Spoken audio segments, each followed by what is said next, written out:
me and by me having my family, my children, went back to college. I always wanted to be a nurse to help somebody if I could. I tried. All I've ever done was try to help somebody if I could.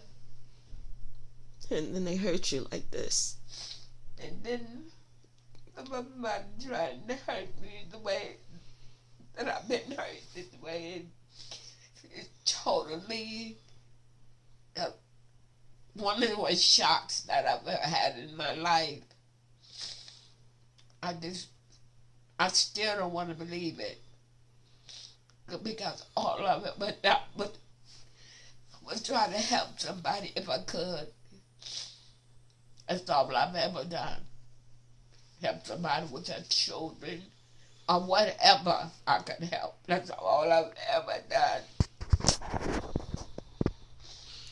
I remember you saying that there were only two things that you really wanted when you were growing up.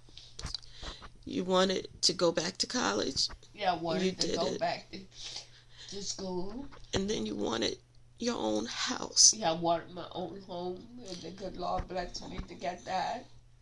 And then I went to college. I went to Essex County College, and I graduated.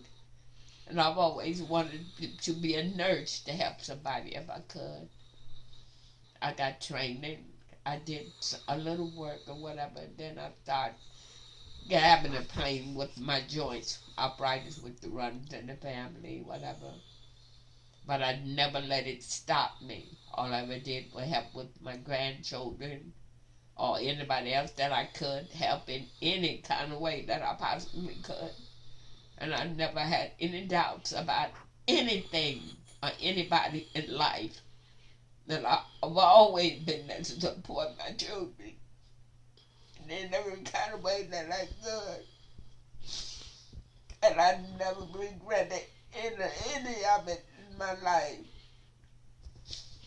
And I've always been to help somebody if I could. I babysat for different people, helping with the children, try to teach, let them, make them aware of things that I had learned in my life and how to take care of children. That's one of my main things I've always been interested in. And I have never regretted 1 second of it in my life.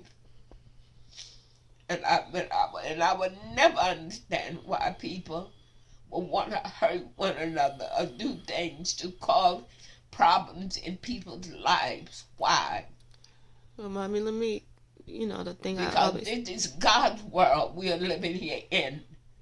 And He will want all of us to help one another if we can, not hurt them. Now remember, I'm going to ask you again, and I'm going to remind you. Tell the viewers now where you're from originally. I'm originally from Georgia. What city? Dawson, Dawson, Georgia. And I want you to tell the viewers a few things that have happened to you and your family while you were down there, and then I'll tell you why I'm asking. We've gone through so many racism things in life, but if we never ever, and which my mom and my dad always taught us, never ever look at things in a unrespectable and unpredictable way. You just live and do the best you can while you can. Tell and them that's what we did. We went to school and did whatever we had to do, graduate from high school, we went to college or whatever, did whatever we could, anything to help somebody if we could. Tell the viewers about that truck of white men that chased y'all on your way home from school. That chased us on our way from, we've gone through so many racism things in our past life. We couldn't go out the house really at night. We chased and and by racism, or however you want to put it, people, whatever. But we didn't let that affect our lives in any kind of way. We just lived and did the best we could while we could, and did what we had to do. But I want you to tell the viewers about the things that white people did to black people in Georgia. Oh, they raped young people, beat people up terribly, put people in jail, shot and killed people, and whatever. And when they chased you and your brothers and sisters, and you guys had to run and dive into bushes and things like that, we was afraid to go in the place at night, whatever. The white guys would chase young kids around. We had to run and hide and whatever, and so we couldn't go out at night in place because we was always afraid to, because we didn't want to be attacked by the white men or whatever. And so many young kids and whatever had been raped and killed out in the street and whatever. So when a certain time before it got dark, we always would make sure we was home, right, in the house. We was even afraid to sit on the porch at night.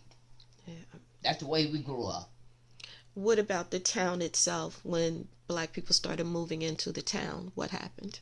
Oh, they wouldn't let black people move in the town. They would chase you out or whatever.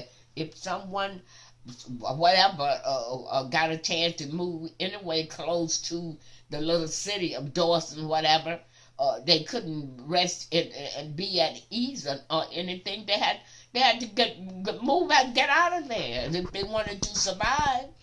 But then all of a sudden, a bunch of the white people moved out of the city. Oh yeah, and when took the hospital too. Becoming more, how would you put it? Integrated. Yeah.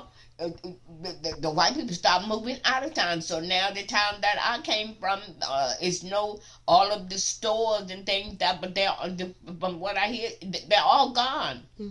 It's almost like most of the white people that had the big stores, which black people never had, they are all deserted. I mean, they all left. And took the hospital with them. Yeah, and took the hospital with them out of Dawson, Georgia, and everything.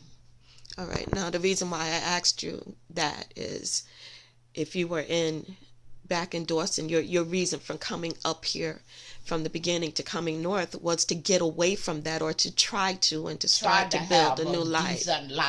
And then the things that you thought that you would be able to own up here without any problems, you were interfered with by white folk. Absolutely. All right? White people are who took your house. I don't want it to sound like it's racist, but we're dealing with a bank situation where nobody that I've ever spoken to is anything other than Caucasian. All right? Savages. And look at what they've done to you. Now, I mean, a while ago when you were talking about waking up in the middle of the night, for some reason, I don't know if I hadn't pushed the button or not. I'm worried about being on this side of the camera instead of being over there with you. And you're telling me about you woke up before day in the morning, panicking, not really sure where you were, and thinking that you were at your house, but things didn't look the same to you. This is day 2 of your being put out, and this is the most horrible thing I've seen before in my life, Mommy. And it's not just because you're my mother. We just need everybody to pray for strength for us.